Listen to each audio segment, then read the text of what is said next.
I'm Brittany Lewis with Forbes Breaking News.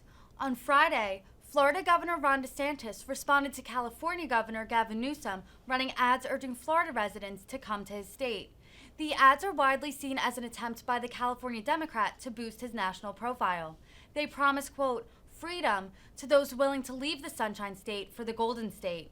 DeSantis is a top 2024 Republican presidential contender who consistently runs second to former President Trump in polls. Newsom is said to be considering a possible presidential run of his own. His provocative advertisement has only added fuel to those who believe he has ambitions for higher office. Let's watch DeSantis' response.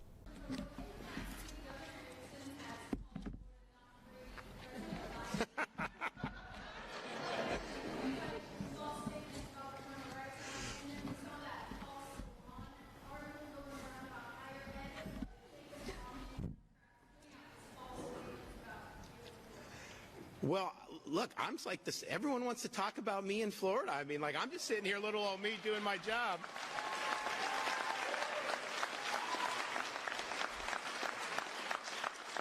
I can just tell you this. I was born and raised in this state, and until the last few years, I rarely, if ever, saw a California license plate in the state of Florida.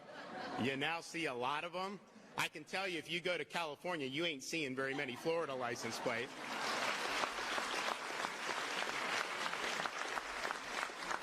And so, you know, as he was locking down his citizens, he would then go and have these extravagant dinners at the French Laundry to basically rub his citizens' noses in the fact that he was treating them like peasants. You know, in Florida, we weren't locking them down. We lifted our people up.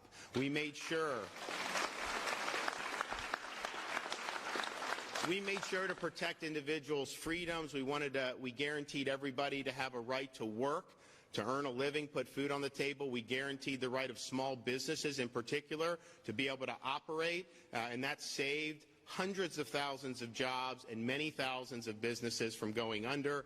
We guaranteed every parent had the right to have their kids in school in person 5 days a week, starting at the very beginning of this back in 2020. In California, they locked kids out of school, and they had the lowest, according to the website that tracked this, Burbio.com, they had the lowest percentage of in-person learning of any state in the country in 2020-2021 school year because the teachers union run that state. It's not run for the best interest of parents and kids. It's run for that. You also look at how we support law enforcement in the state of Florida. We would never allow what's happened in places like San Francisco and LA, where these areas have been destroyed with drugs and crime and homeless, to happen. We take that seriously, and we believe when people commit crimes, they belong behind bars, not released back onto the street.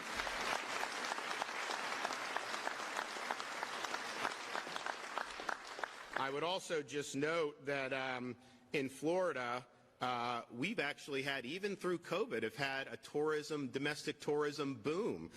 2021, we did better than we did pre-COVID, and so far in the first quarter of 2022, we're also ahead of where we were in the first quarter of 2021. You want to look at tourism in California? 2021 decreased 22% from 2019. Well, of course. Do you want to have to show medical papers just to go get a bite to eat somewhere? Of course you don't. Do you want them forcing you to wear a mask every time you leave your hotel room? No, people don't want to do that. So that's one of the reasons why we're able to do it. And if you look at air traffic, this was interesting. You know, our air transportation now, the most recent 12 months, April 21 through March 22, is actually up over the same period, 2018-2019. And that's very rare in any place in the country. You look at the major hubs in California, they're down like 31%, you know, over this time period. And so, you know, I think the facts speak for themselves. People vote with their feet. And, you know, Florida has always been a place, as many of you know, many of you probably have roots in other parts of the country. It's natural for people to retire from like Ohio or Michigan, come down here to Southwest Florida, or New York, to go down to places like Palm Beach. But when families are uprooting from the Pacific coast to go almost 3,000 miles in search of a better life, that's telling you something. Yes, we've created a citadel of freedom here that has attracted people, and we're proud of it. But let's just be clear, California is driving people away with their terrible governance. Some of the best weather in the world in Southern California. They have some of the best natural advantages, probably the best natural advantages of any state in this country. And for the entire history of California, they never lost population until this recent governor got into office. And now they're hemorrhaging population. It's almost hard to drive people out of a place like California, given all their natural advantages, and yet they're finding a way to do it. Yes, sir.